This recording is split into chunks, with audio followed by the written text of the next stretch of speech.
when she arrives. Otherwise, we'll have to improvise and have an open discussion. So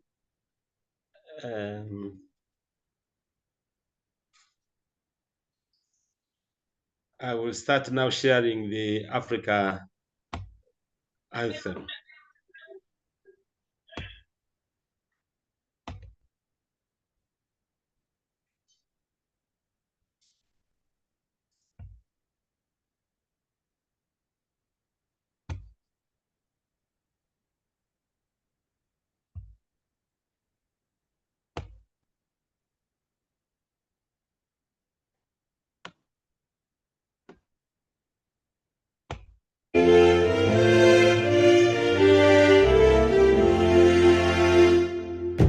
Tuungane sote na tusherehekee pamoja ushindi kwa ukombozi wetu. Tujitoe wenyewe, tusimame pamoja kulinda uhuru na umoja wetu. Enyi Bwana na binti wa Afrika, mwili wa jua, mwili wa anga, tuifanye Afrika mti wa uzima. Tuungane sote tuimbe pamoja, kuenzi shikamano hatima yetu. Tujitoe wenyewe kupambana pamoja, uhuru na umoja vitawale. Enyi Bwana na binti wa Afrika, mwili wa jua, mwili wa anga, tuifanye Afrika mti wa uzima. Tuungane sote na tujibidishe kutoa kilicho bora kwa Afrika. Chimbuko la wanadamu, chemchemi ya utamaduni, tumaini letu wakati wa mafarakano. Enyi Bwana na binti wa Afrika, mwili wa jua, mwili wa anga, tuifanye Afrika mti wa uzima.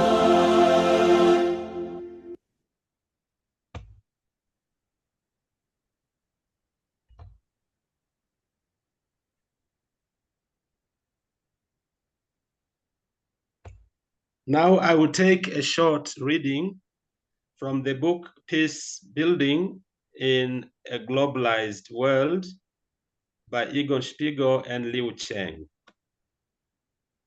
And I'm reading about the countless names of the third.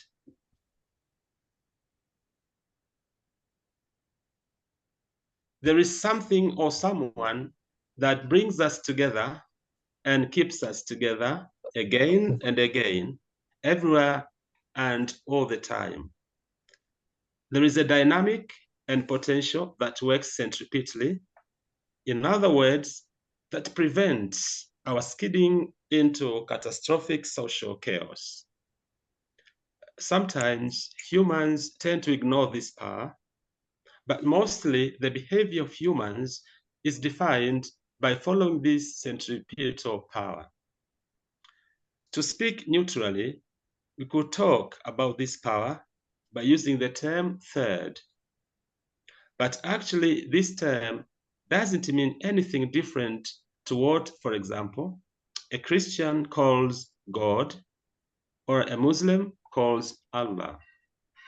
The best way to understand what this third means is to consult Gandhi, who trusts in Satyagraha, which means the power of truth.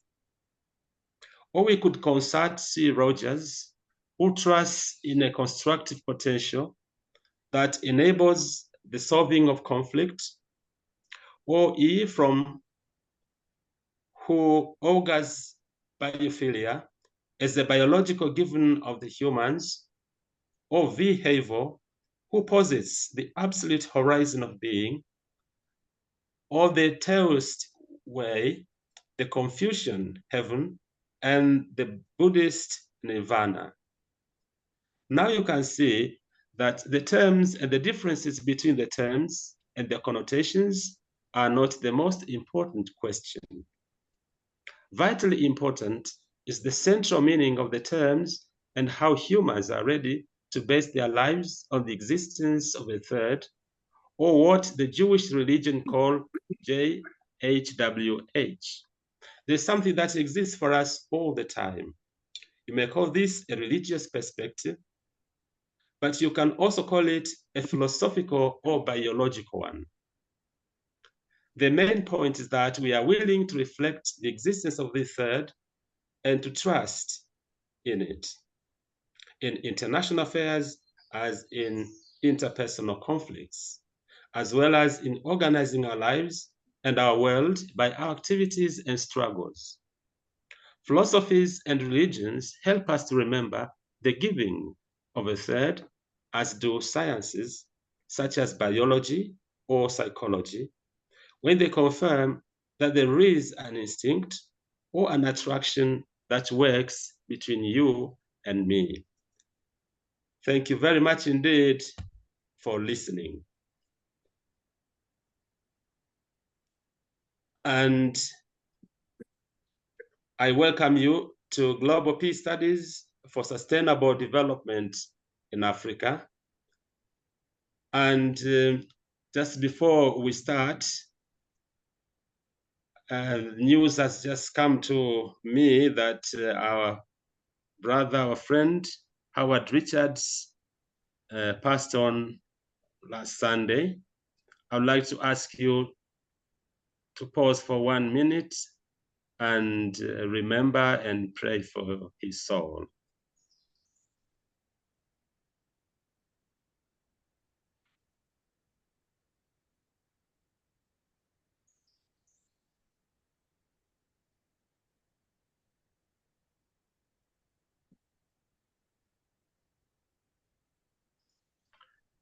Thank you very much indeed, and welcome to Global Peace Studies, where we discuss pertinent issues of peace and sustainability all over the world and across Africa.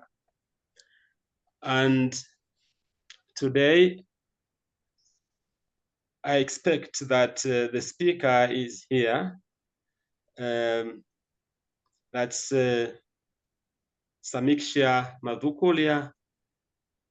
If you are there, please, can you turn on your camera so that I see you?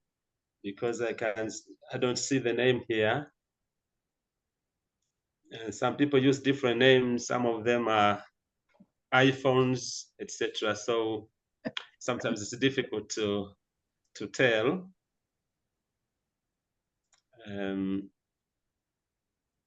And she is expected to talk about the culture and peace building efforts.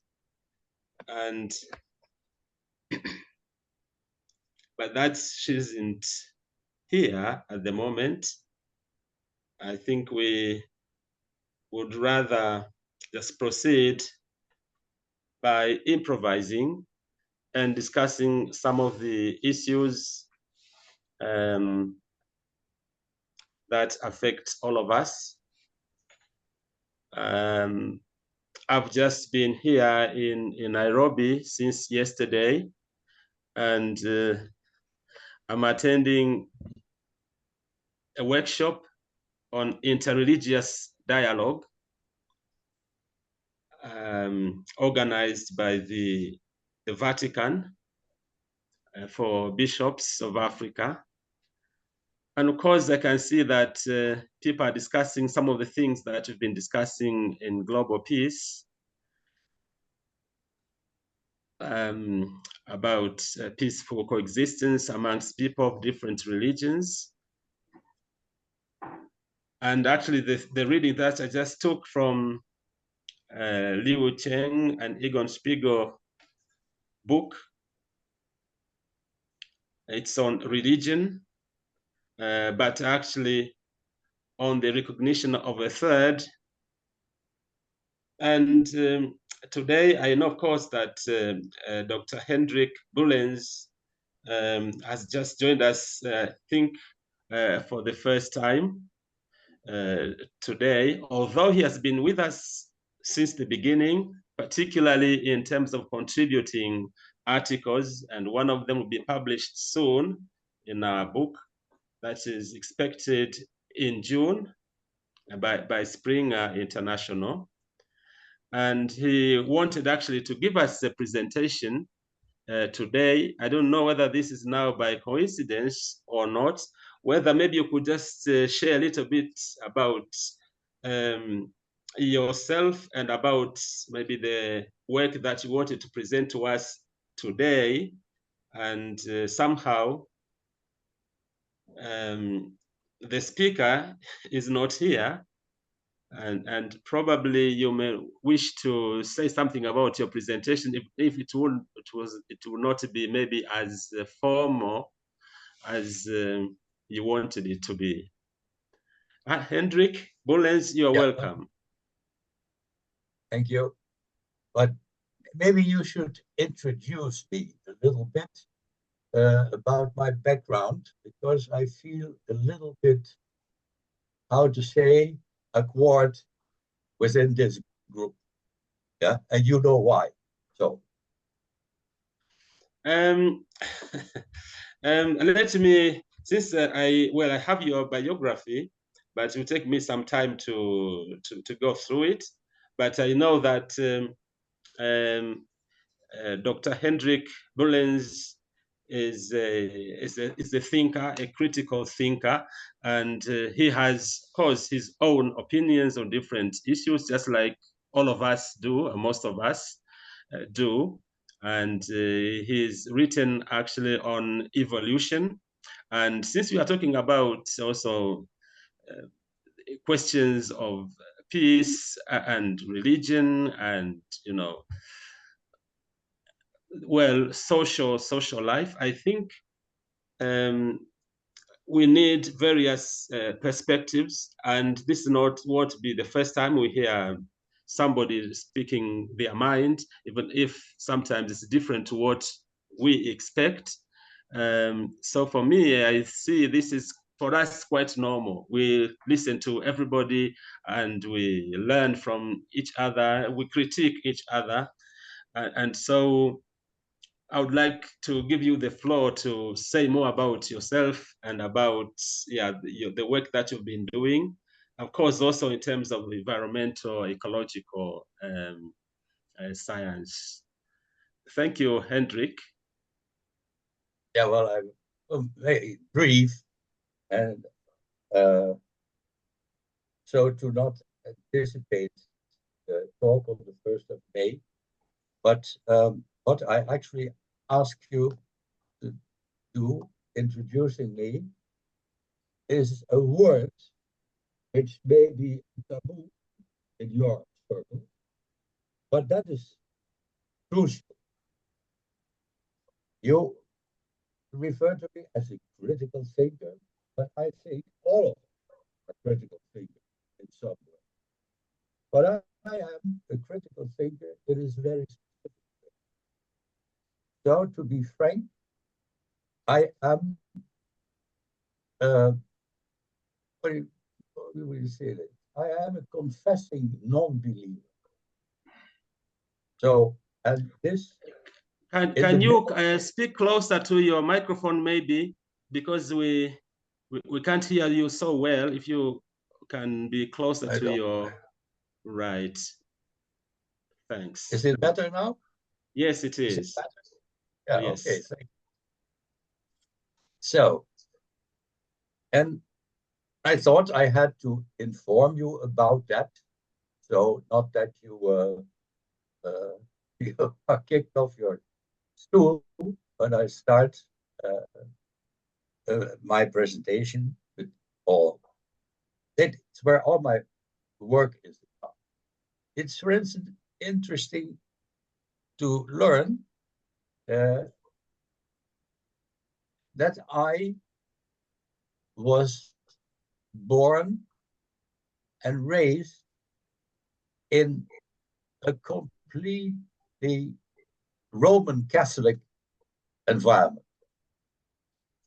The whole family was Roman Catholic. There were no atheists or non-believers at the time, only Protestants and Roman Catholic. And I was born in the south of the Netherlands, which was, so to say, the leftover, the bulwark of the Spanish Catholic occupation from the 15th, 16th century. So I went to a Catholic kindergarten run by Catholic nuns. Then I went to a Catholic elementary school run by fraters, so half-priests. Then I went to St. Joris College, which was a Roman Catholic high school. And from there, I went after graduation to a Roman Catholic university, the Catholic University of Tilburg, which was very much connected with Leuven, for instance. Similar, very similar. And now the thing was that through this very specific autobiography, I became very much familiar and knowledgeable about religion in general and Roman Catholicism especially. And the older I got, the more critical I became. In the end, at the university, I was the first atheist student, and they almost got me out. That was, not allowed.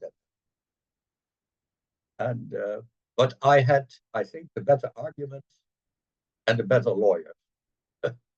So I have two doctoral degrees from Tilburg, from the Catholic University, in econometrics, political economics, and business economics. And with that, I went, my first job, to a German-American management consultant company. So we did, optimization things in organizations, not only in the industry, but also in healthcare and in higher education, etc., etc. And I did that for almost 15 years. And through this work, I came to cooperate with a very famous German psychologist, Hartmut von Hentig. And he hired me or us from this quick corner team, as the name of the company was, to set up two reform schools, very much built on the pragmatarians, the utilitarians from the US. And this, as long ago, the two schools, one is an elementary school, the other one is a combination of the last year of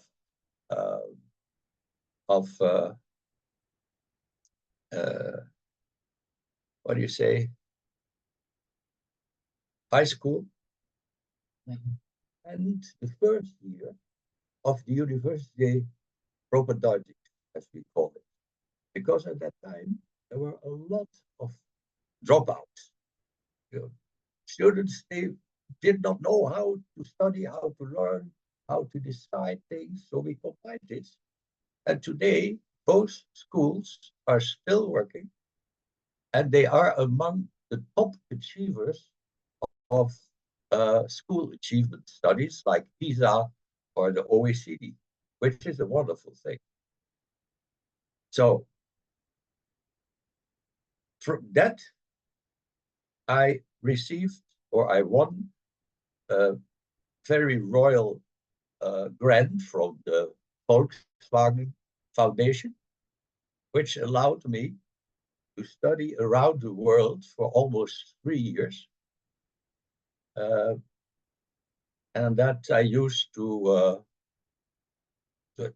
do a third study, namely psychology, evolutionary sciences, and philosophy of science. And I graduated there in 19, long ago, 83, magna cum laude. And from there, I was hired by a professor, a German professor. He is a very internationally known person.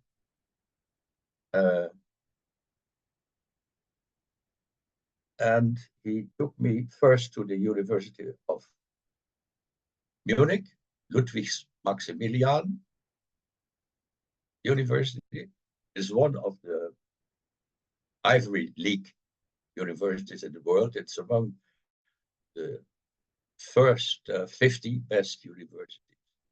And from there, because he got a better offer at the University of Augsburg, which was 50 kilometers further on, and he took me there, and I became his, his first assistant, and later we became very good friends and colleagues. So from this background, I will talk about the topic,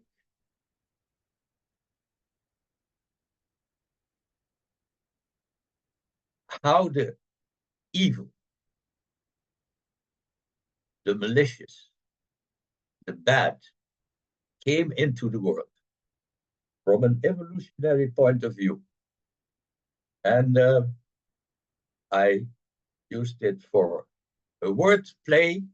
I called it evolution, and how this appeared in evolution, in prehistory, and in younger cultures. So that's enough for this. Thank you very much for it. Yeah, thank you very much indeed, Hendrik Bullens, for this short introduction. And I would like to invite you now to say now about how the evil came into the world. If just briefly, and just feel free to speak of course, as long as you can. Then we'll have time for discussion and conversation. Yeah, but I do not want to anticipate that. I just outline it with a few words. Before I do that, I wanted to add on this wonderful African anthem. I love Swahili. 3 of my ancestors actually are Boers, Afrikaners. And I speak some Afrikaans. So I love that very, very much. In the talk, there will be even a few quotations in Afrikaans. So this will be very interesting. Now, just to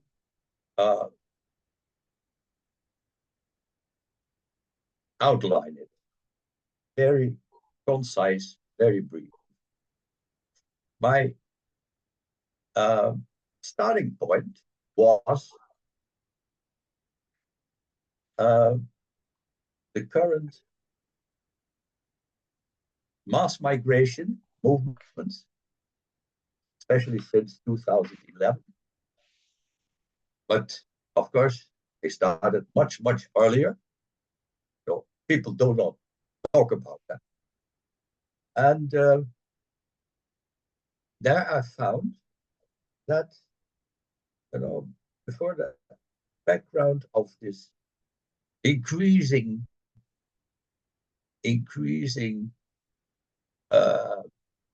anti-migrants, anti-refugees, the extreme right-wing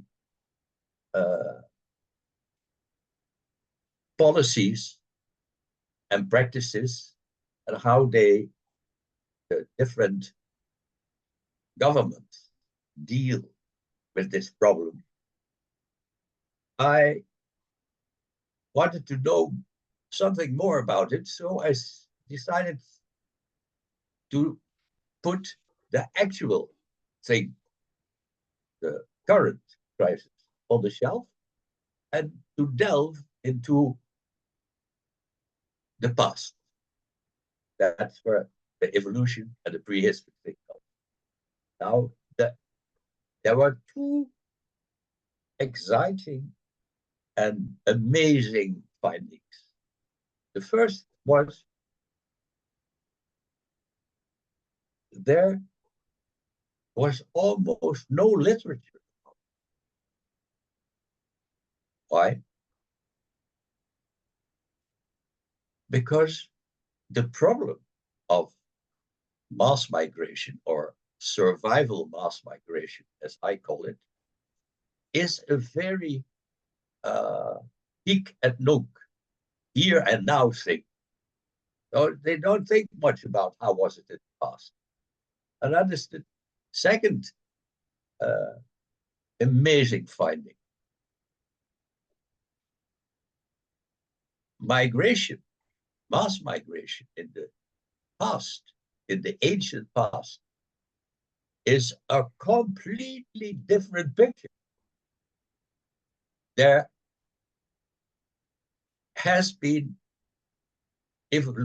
migration, mass migration, as old as mankind is.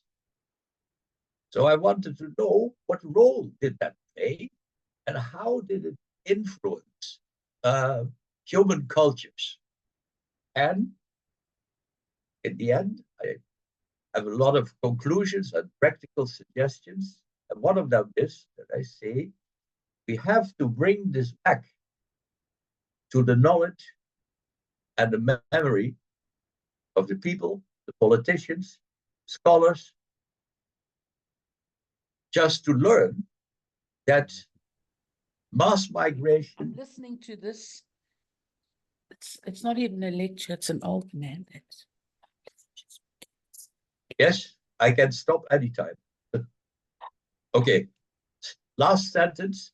What I learned is that in order to refresh this forgotten knowledge about the humankind and how it is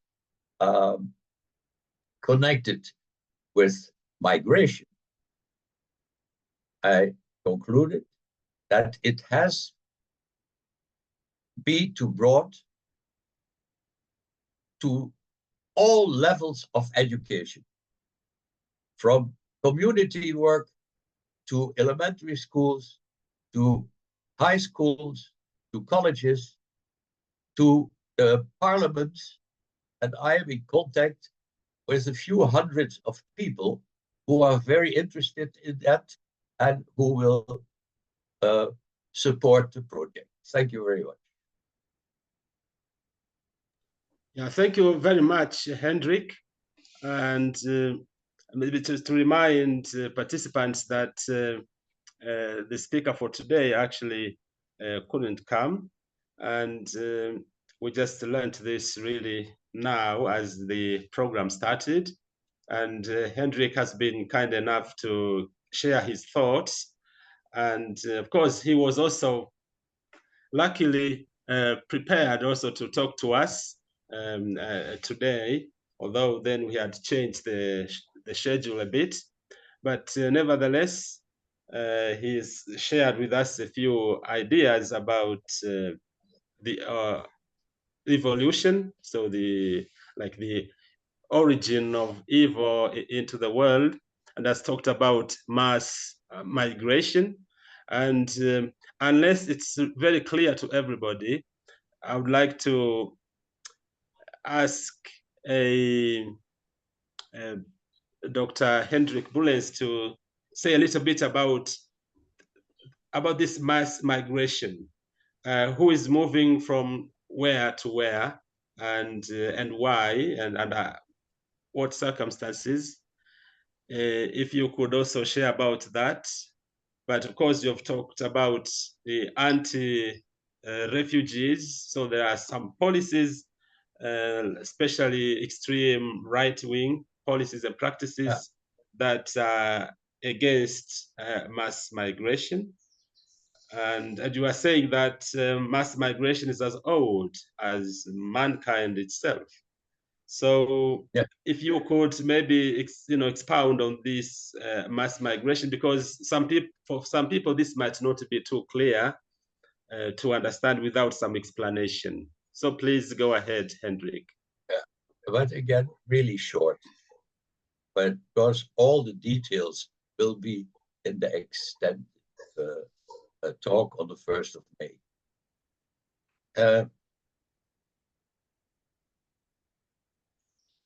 Like always, there has been a clear pattern in mass migration movements. They all went from dangerous or devastated regions to better ones. This is always the same. Today, the same thing. They come from Afghanistan, from Syria, and they all want to go to Germany. But Germany has a very harsh policy on migration. And along with other countries like Britain or Poland or Hungary, you know that they are the right-wing populists. They don't let them in. And they forget that, in fact, we are all migrants. We are children of migrants. Or we are the parents of migrants to become. Because what we are experiencing today is only the tip of an iceberg, you know, caused by especially the civil wars at different points in the world. But this, I consider this as a harbinger of a much bigger order of magnitude, and that is caused by climate change. The people will have no other choice than to move. And one link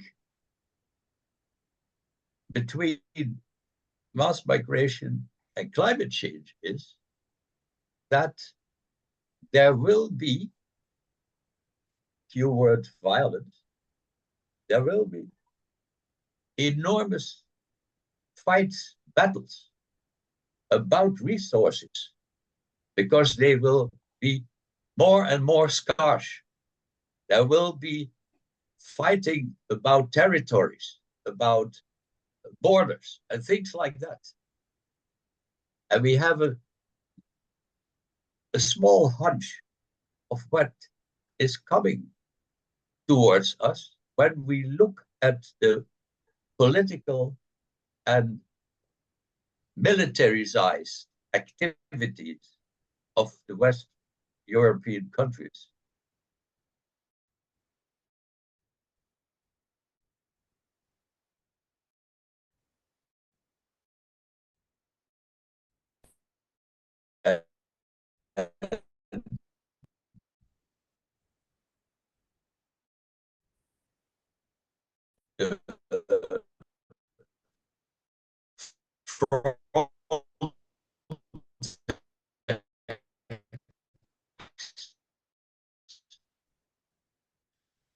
This is not only inhumane, but in the long run, it is completely ineffective because you cannot stop millions of people on the move by fences. So my message is, again, we have to, not from a moral point of view, not at all, not even religious,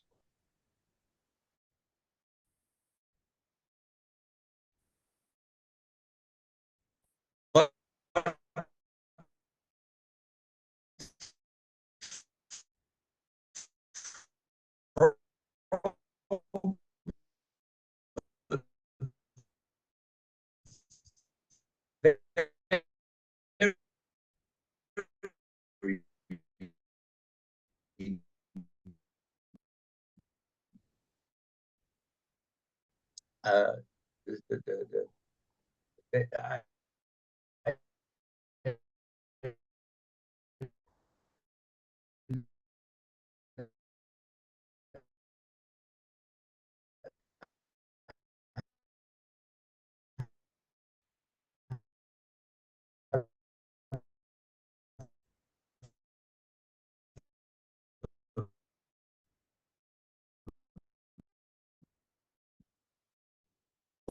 on it now of co-evolution. And the core of this theory is that there never will be, as for instance, followers of Johann Galtung say, there will never be an eternal peace. There will always be war and peace, co-evolution. And the thing is, they impact one another. That is the dynamics, which we know, for instance, from the dialectics of Hegel and Karl Marx, who say the core of their theory is the motor of all movements, in which direction ever, is the conflict and how people deal with it. And in the end, education is one big part of it. Our task will be to collectively find ways, non-violent ways, of resolving this problem and of coexisting in peace. We do not have to love it. It is enough if we coexist non-violently. That's it. Thank you. Thank you so much indeed, Hendrik. And so you are saying we are all migrants or potential migrants, and or at least, you know, our ancestors were migrants, and well, as potential migrants, we can be on the move anytime now or in the future. And you are talking about co-evolution, that there is always this kind of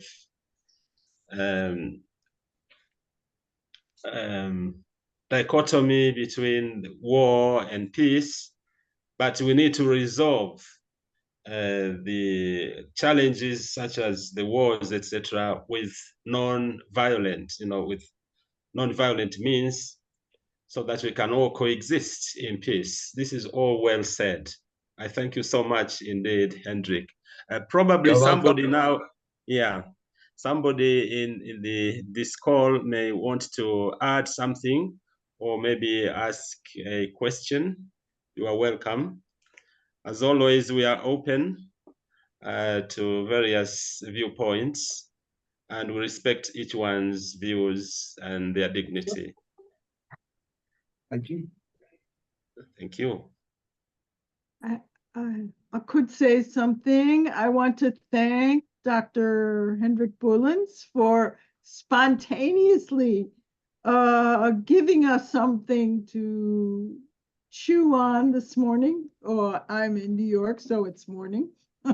and I think it's very important, very interesting that because many of us here are either migrants or descendants of migrants, as you said, I find the same puzzle in the United States with rejecting migrants, and especially since the whole economy needs immigration too, you know. So I just don't get it, but maybe and then I want to tell a story. I think the main thing is that given these two things, immigration and climate catastrophes, we need both of these make us realize that we are a global society and we need to up our values to include and take care and even work for the prevention and protection of those who are not yet migrants, but are, you know, possibly going to be faced with that. So that's one thing. And then my story is that I went to the Women's Forum in Beijing, and I'm Jewish. Everyone said, don't tell anyone you're Jewish. and so I didn't, but that didn't really matter. Everyone thought I was from North Africa or Iraq or, you know, Iraq or whatever. So I had long black hair and all the women were going, whoa, you know, come on, let's get rid of our hijabs. You know, you could look like her. And it was so very humorous when you think, you know, when you think of all the migrations that have made up the process to which my parents ended up in the Midwest of the United States. Many migrations, I think. And I began to fantasize that, oh, maybe my relatives came from with the Moors from North Africa into Spain, you know? And then I had a friend, Bastaki. So I imagined he went from Spain, and maybe that was true for my relatives, to the diaspora with the Inquisition, to the diaspora to Eastern Europe. So he went from a Basque to a Bastaki, Russian name. And then how we were forced through pogroms and Holocaust to migrate again. And those cultures that, you know, my Eastern European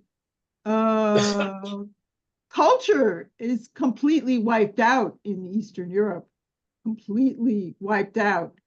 But let us think that all of our identities are more, perhaps, have histories of migration and mixing that are more and less prominent or known or knowable. And we may not know all those things that we went through, that we in our current position went through. And I guess the fourth thing is that someone in the UN said, imagine what kind of world would you want it to be if you had no choice about where you were born and who you were or what you were born into. That's the way to understand the basic standard that we would aspire to for global citizenship and peace and development. Sorry, one question. Are you an Ashkenazi? Am I, Hendrik, okay. You're Did you hear asking that me? question, Janet? Did you hear the question? Am I Afrikaan? No, I think my relatives came in the 1880s from Lithuania, Bohemia, Czechoslovakia, Romania, and Russia. Yeah.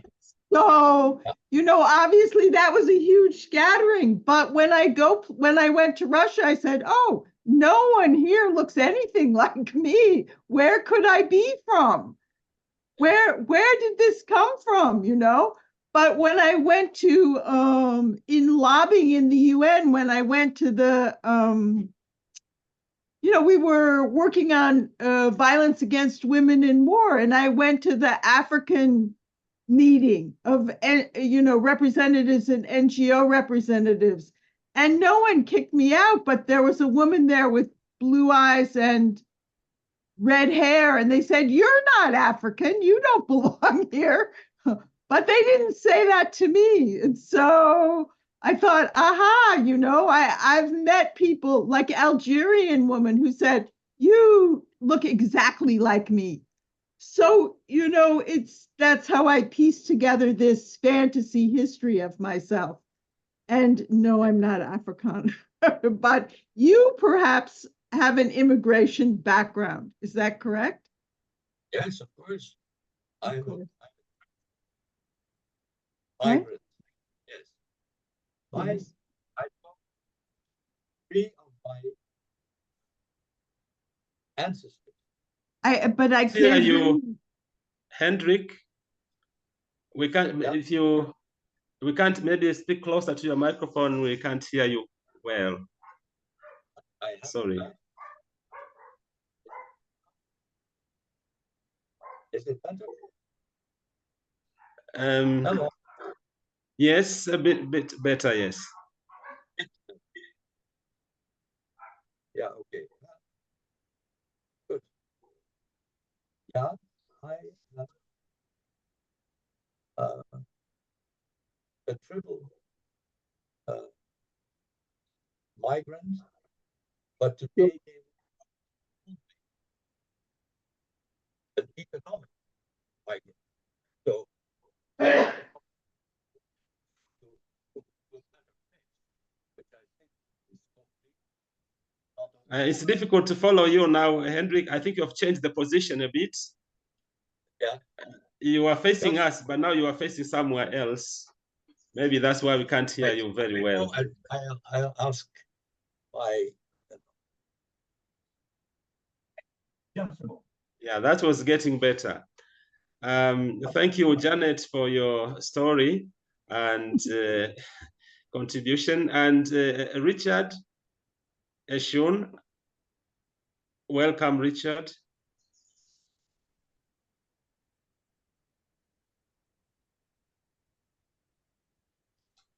Richard Eshun, can you hear me? Yes, I can hear you. Sorry. I was having a problem with my mic. I'm trying to understand migration. It's, people with migrants with certain trade certain trade. What is it? They have certain trade skills that they want to exhibit. More often within their own country, the people don't patronize much. But when they travel over to a different culture, I think patronage becomes a more acceptable. That's why I think migration is becoming a problem. Thank you. That is my a simple understanding. Thanks, Richard. You hear me better now? Yes, it's better. Okay, thank you. Right, yeah, perfect. Yeah, okay. George, someone said the speaker is here now. Is that correct? Yeah, I saw it, but I couldn't see the speaker. And so I think the speaker is not here. So But, we are. okay, so Donna, shall we keep going with this then? Donna makes very good points. There are whole diasporic studies departments now in the United States. The United States is, you it's more apparent in the United States how people are immigrants. In other places, it's not so apparent. It's so, apparent, I guess.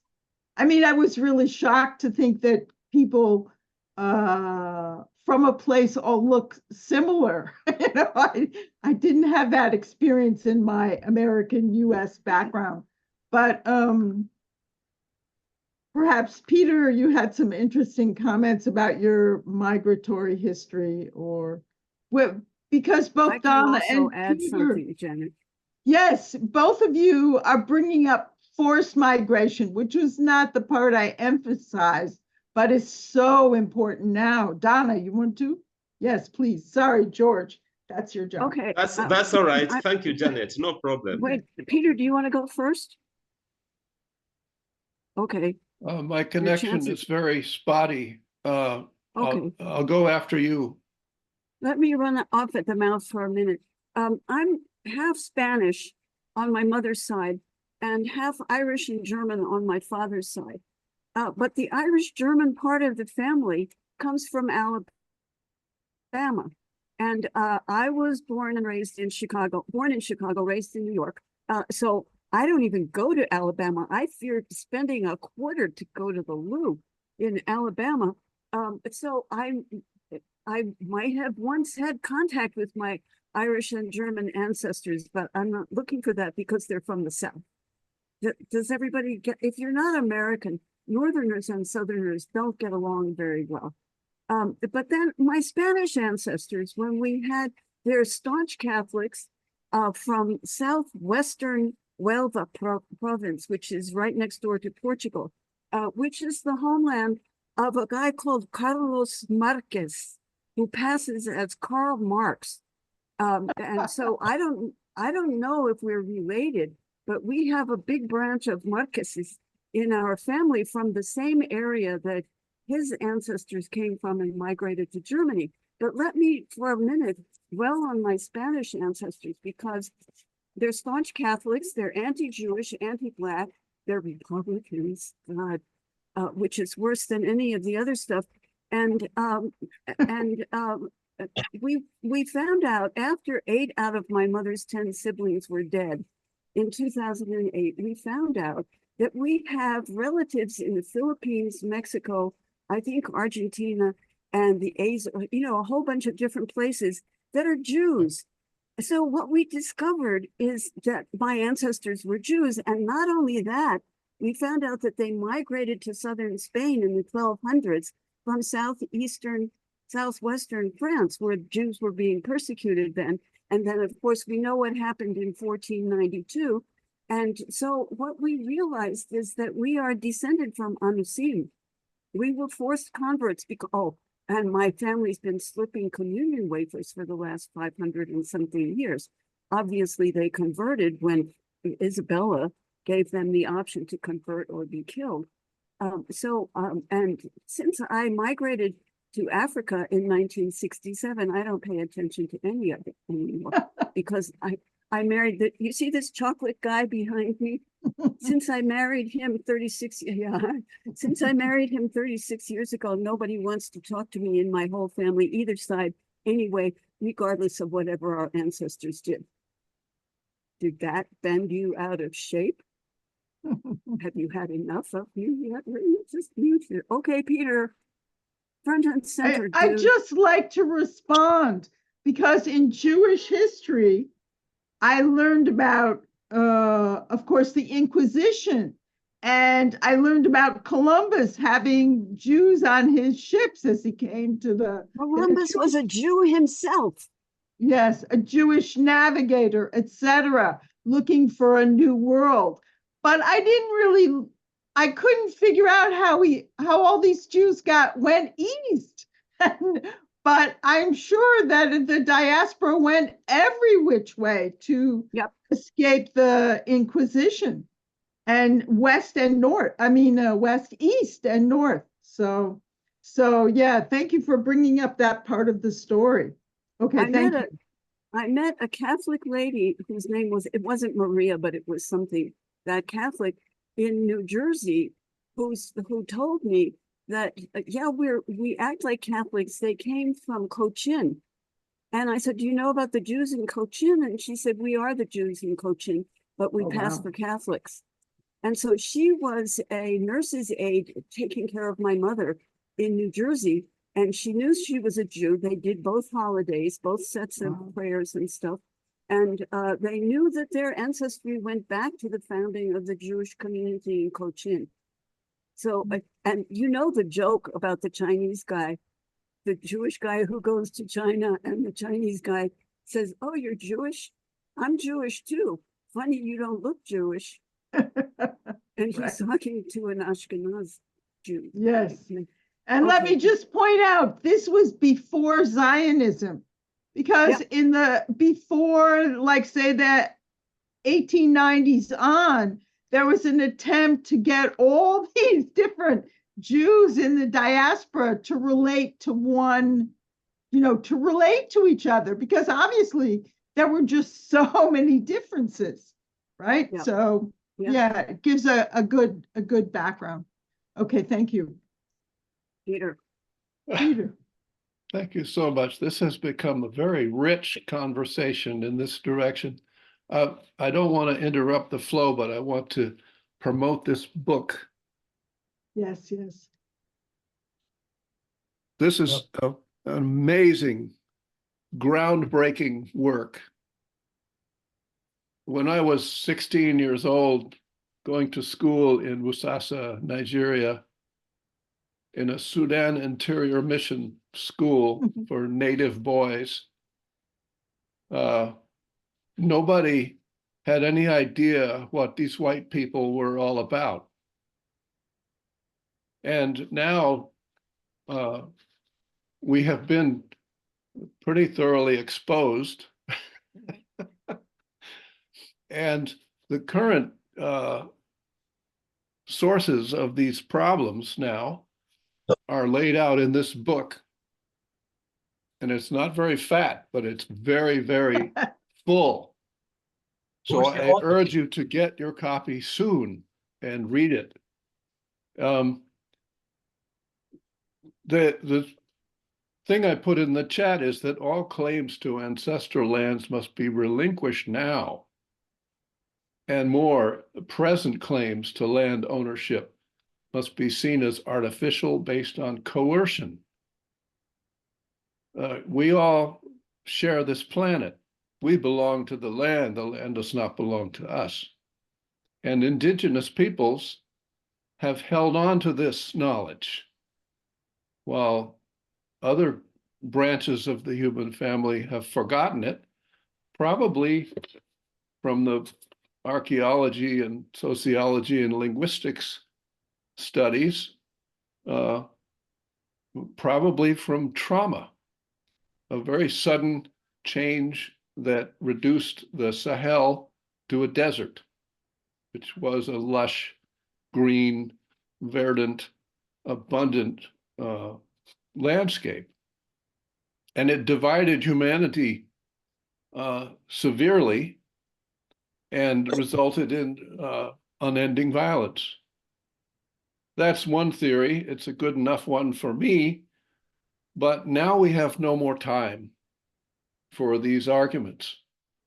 We will recognize our common belonging to this earth and that we are a part of it and that everything around us is our relatives and we're not getting off this planet to go somewhere else. Or we will die, possibly in my lifetime, and I'm 76. So I think that's what I had to say.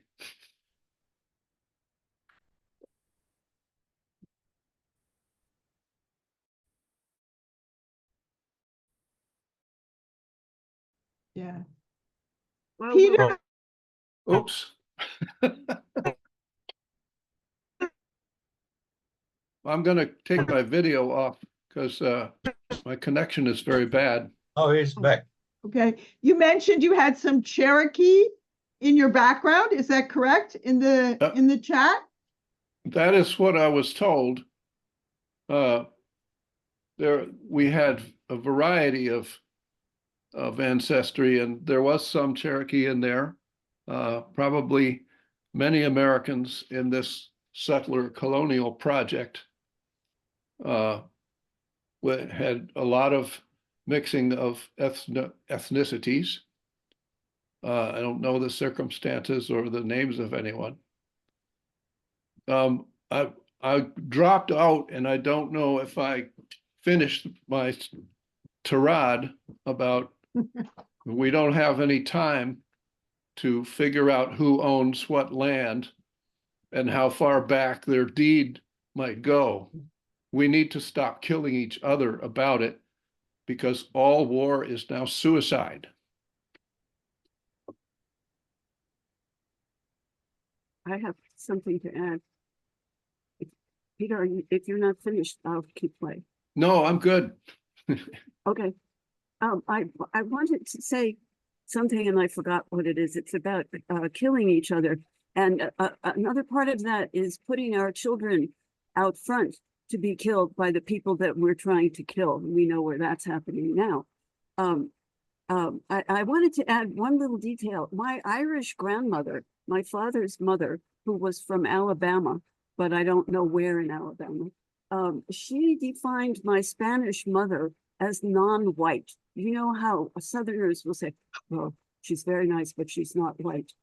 And you can't go to a place where non-white people go. So she defined my mother as non-white. And when she failed to break up the marriage, of which I am evidence, what she did was try to connect my mother with the Melungeon community in Mobile, Alabama. And I don't know who knows anything about the Melungeons, but they're a very mixed group of Spaniards, African escaped slaves, escaped Turkish soldiers from the conquistadors' armies, and they all went up the hills in southern Appalachia and mixed in with the Indians. So many of them became Indians, and so my Irish grandmother assumed that because my mother was Spanish, and Spanish is non-white, that she could mix her in with the Melungeons. Of course, my mother was horrified because she could see that some of them were black. Ah, that was a horror. So, you know, everybody is a big changanyiko. George, can you explain that word? It's a Swahili word. It's very appropriate, a mixture. Changanyiko. If you don't know it already, use it. It's it's very good. Okay, I'll shut up. Yes. There was something else, but I don't remember what it was. Anyway. It will come back. Thank you so much, Donna, for this explanation. And so welcome to Global Peace Studies. We are discussing now the question of evolution that Hendrik has been so kind enough to present to us, albeit briefly. Now, before proceed, let me ask Eliseo to ask a question or make a comment. Eliseo, you are welcome from Mozambique. Thank you, Dr. George, and thank you to you all participants. I would like to thank also Hendrik for the presentation. Wonderful. I always get excited when I listen to every moment I listen to culture and peace building, because I really think that despite all the efforts we have in linking maybe now peace to all our fields of studies, myself, I'm very passionate with culture because, first of all, because of having been born in a, I would say culture, but understood as tradition. And we see now that culture, it can also be studied as a field of science, and it makes me excited to see that we can also see culture as a contribution to peace building, which I have always believed in that, because to me, when I try to make the journeys I try to make through understanding culture, we see different meanings and very rich meanings that it brings to us. Regardless of the perspective where we come from when we look at culture, and we always see it like something which brings some kind of enriching values. So I understand the culture as education. I also understand the culture as values. I understand the culture as a civilization. So sometimes I get a little bit scared when I see some corners of the world like trying to build a culture which tends to refuse or diminish that which qualifies human beings as one destiny, one humanity. When we try to differentiate that you belong there, I belong here, I think we are moving towards a direction which is opposite to what really culture means.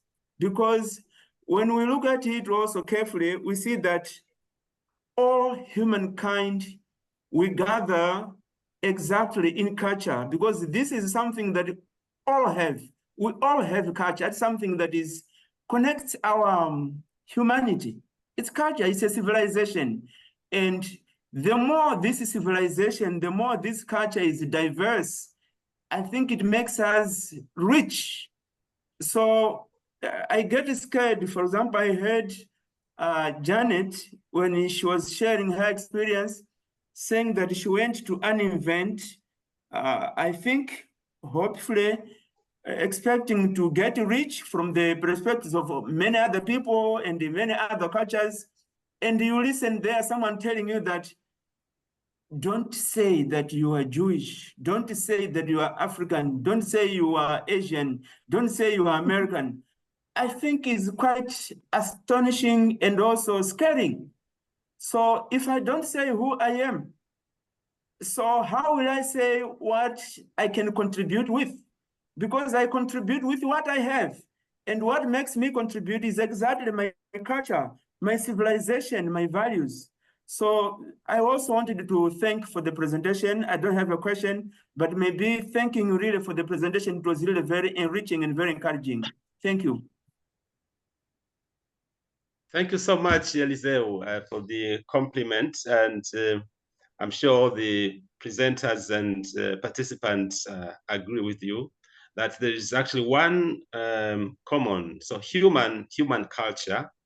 And we tend to divide ourselves into bits and pieces because of some reasons, maybe some personal gains, maybe economic prowess, or so that we think that if we say we are all one, we're going to share what is for the common good. But we don't want, some people don't want that. They want private gain. I, and the rest can die. So it's Mr. Afiz, you are welcome. Thank you so much. Oh, if there's nobody. I have to thank Eric for the presentation. It's a kind of presentation that actually takes human being to think back to his cultural background and human development. And I must agree with him for him to say that it's evolution. One key point that he made that make me to be pondering about is that we are all migrants. And I think Janet testified to that, just as Donapido also testified to that. But in all, what I would like to say is that we have to be very careful of kind of culture that we try to divide humanity. Because there is a scholar that says that existence precedes essence. We have to exist before we can be discussing about our essence in world. And I think culture talk about more essence. So first of all, we are all human beings. And a kind of culture that is going to be dividing us or trying to say this one is this or that one is that. Just like someone saying that Janet should not say you are Jewish. In as much as we are able to identify ourselves as a human being, just as what Peter said, that we belong, we do not own a land. I don't know. Okay, I think he framed it like this: that We do not, the land belongs to us. Okay, the land belongs to us. We do not belong to the, or we belong to the land, but the land does not belong to us. Okay, that's exactly the word. That the land does not belong to us, but we belong to the land. It's a key word that whether we like it or not, the fact that we are all human beings, which we want for each other the progress and development of human beings. So that's my contribution on talking about the culture, identity, and humanity. And the question I would like to ask our presenter of today is that, based on his economic and psychological background, what idea or view you think can be a solution to African economic crisis? How can Africa be psychologically free about depending on the Europeans? Just like Donapido has pointed out that someone is referring to a mother that it is not white. Because if we are talking logically about non-being and being, is a major thing in philosophy. Because if we say something is non-being, it means it is not. That it is cannot be identified as the real things that we should refer to. So my question is just that, what is the way forward for Africa to survive or revive their economy, to stand out, not to be trying to be borrowing money from the IMF or this or that? So that's my question. Thank you. Thank you so much, Afiz. Yes, Hendrik, please, if you could respond to the question and comments. Well, not really responding, but I will try to follow up and make the question a little bit more general. So not only what are you expecting for Africa, but what are we expecting for the world? And the first question I would like to ask Janet. But of course, it's addressed to all of you, because she gave a very good example. When you talk about, especially this group, about peace, it is most of the time connected with so-called inter-religious cooperation, communication. Now, what does that mean? Inter-religious.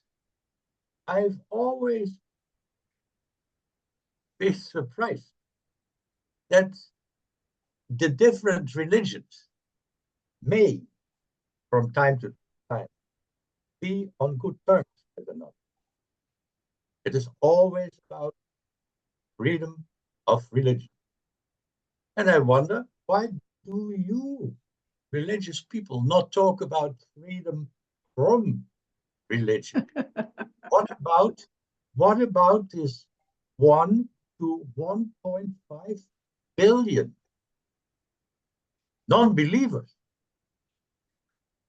Do they not count? Johann Galtung says, no atheists.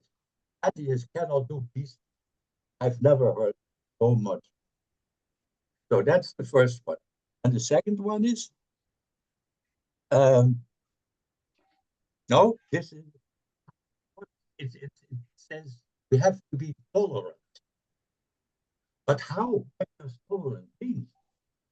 Do you have to be tolerant against the Orthodox Jews, to Netanyahu, to fascists? That's a very difficult question. And the second one, very brief, is some of you referred to We are a world community. It's our common future. We belong to the land doesn't belong to us. But one of my main questions is, do you think that peace, as we understand it, and I would say I would be very happy with negative peace already. It doesn't have to be positive. The absence of war. Do you think that peace in this sense is possible under a global capitalist neoliberal economic system? Because what you refer to, some have private interest. This is not a personal, it is a systemic thing. Thank you. Shall I try to start to respond? Yes, please, go ahead, Janet. Thank you. I would like to preface what I say with a response to Alicia, the man who spoke. Alicia. Yes, sorry. Thank you. In the sense that, well, first of all, I think it's too grandiose to come up with any kind of overall solution. I think that's, we're asking too much of ourselves and everyone else, and it could only be so I referred to another personal experience, which was growing up in the suburbs right after World War II. Everyone was supposed to be alike. Homogenization, oppression of homogenization. We don't want that. At the same time, we have to sometimes resort to what is unifying. We are the world. That brings up some spirit.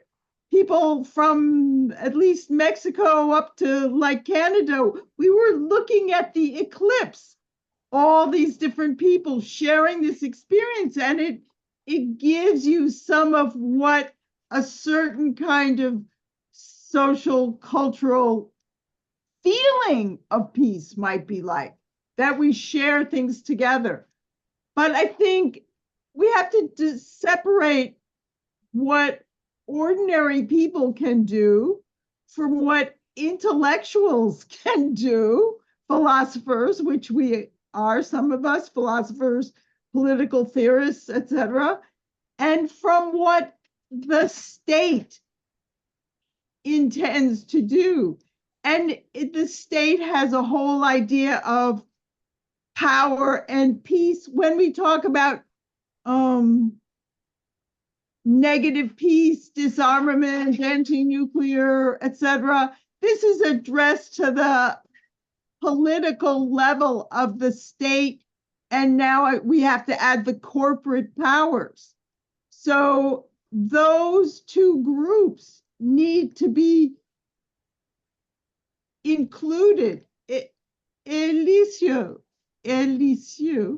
when you say we have to do without the World Bank and the IMF, I really understand what you're talking about, because isn't it a kind of colonization and oppression, economic oppression from above and outside?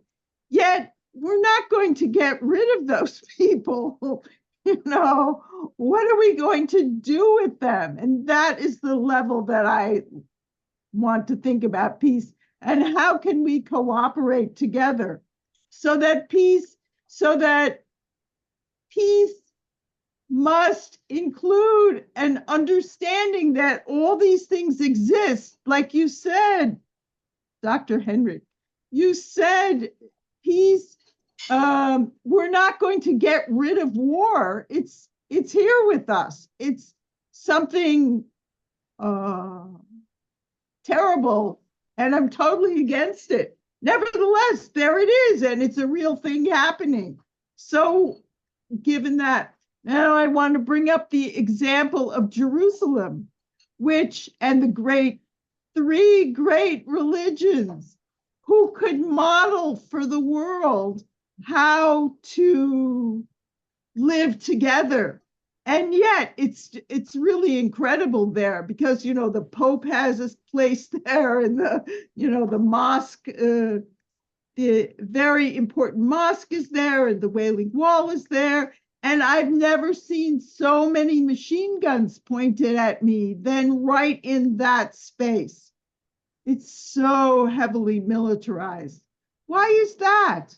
Because all institutions, even great religions, have power politics, as do the nation states, and do the corporate interests in domination, control, power. So these are things that we have to keep in mind. I think we open up the question to look at our backgrounds and see that our presented identity, or when someone looks at your face and they think they bring in their assumptions about you, we open up these identities to show that things are more complicated, and we should be mindful of how much we don't even understand and know, and that we should be humble in the face of that. And I think that humility is a kind of spirituality. And that's I don't know if you consider that an answer, but it's a discussion, and I am very interested to hear other people's perspectives. Thank you. Janet, can I just add something? I noticed that you're talking about the three Abrahamic religions. And I would like to point out that, wonderful as they are, they're all misogynistic. So you and I are on the receiving end of their negation. End of story for me. Correct. I only brought that up because they're all in a 8-block area. They're all packed together, fighting, to the death with each other. So that's why I bring it up. Jerusalem could model world peace, and yet. So thank you. Yes, I agree. I escaped from the misogyny. Let's try to guard against setting up peace and war as the main dichotomy, because you and I are victims of a constant war against our gender, and yet we're not firing cannons or arrows or throwing spears or anything. We're just being persecuted because of who we are, not because you're Jewish or I grew up Catholic or because of anything like that. And I just want to inject here that I encounter sub-teens in Kenya and university students and secondary school students who draw swastikas on their notebooks to show that they hate Jews. And when I ask them, do you know any Jews? They don't know. They've never seen a Jew. And I laid that error, that gross and grotesque error, directly at the feet of white Christian missionaries, because they are the people who for 5 generations, Bullens is shaking his head, thanks. That's who did anti-Semitism in Eastern Africa. And I keep saying I'm not going to talk anymore. Somebody told me to shut up. But your talking is so valuable and a wonderful contribution. I'm very grateful. You're very kind. Yeah, thank you so much. Yeah, I just read somewhere that kindness is the highest form of intelligence. So it's nice when you are kind, and really, this is all about really kindness, because Hendrik, without this kind of kindness, we couldn't have had this talk today, because you gave an impromptu, talk, and it has really yielded lots of, fruits, in terms of conversation and discussion.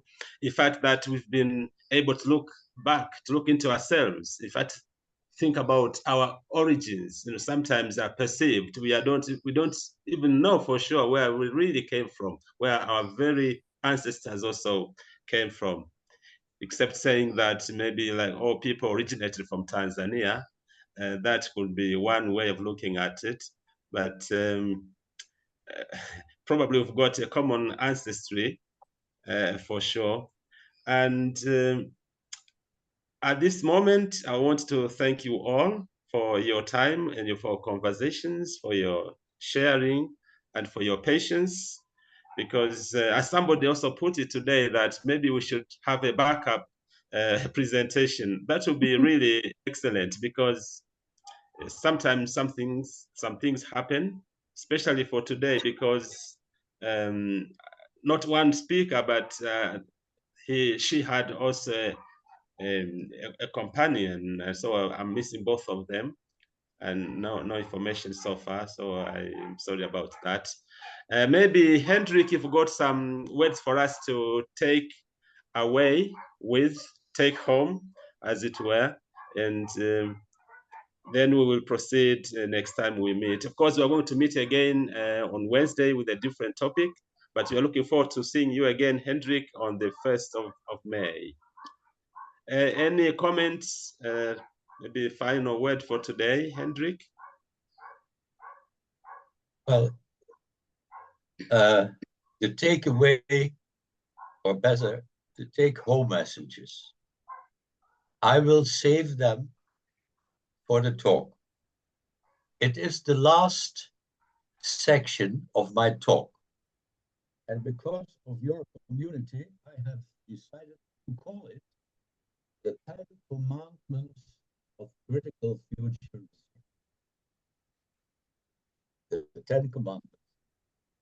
And the second point is, I would appreciate it very, very much if you could give my first question a second thought until next time.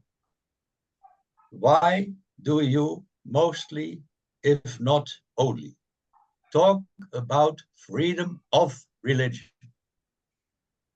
Which I agree, but only in connection with freedom from religion. So, where is the place for non-believers? Science-based non-believers, not the ideological one. I would be very happy to share this with you next time. Thank you for listening. It was great. Thank you. Thank you very much indeed. All the best, Hendrik. Welcome again. Welcome back. Bye-bye. Welcome, everyone. Nice to see you always, and all the best. Bye-bye for now. Bye-bye. Bye-bye. Thank you. Bye-bye. Thank you. Thank you. Thank you. Bye-bye. Bye-bye. Thank you very much. Bye-bye. Thank you. I will see if there's any recording to send. Yeah, okay. Very Thank bad you. Thank connection. you, Peter, for this service. Thank you. Always good to see you. See you next week. See you. Bye-bye.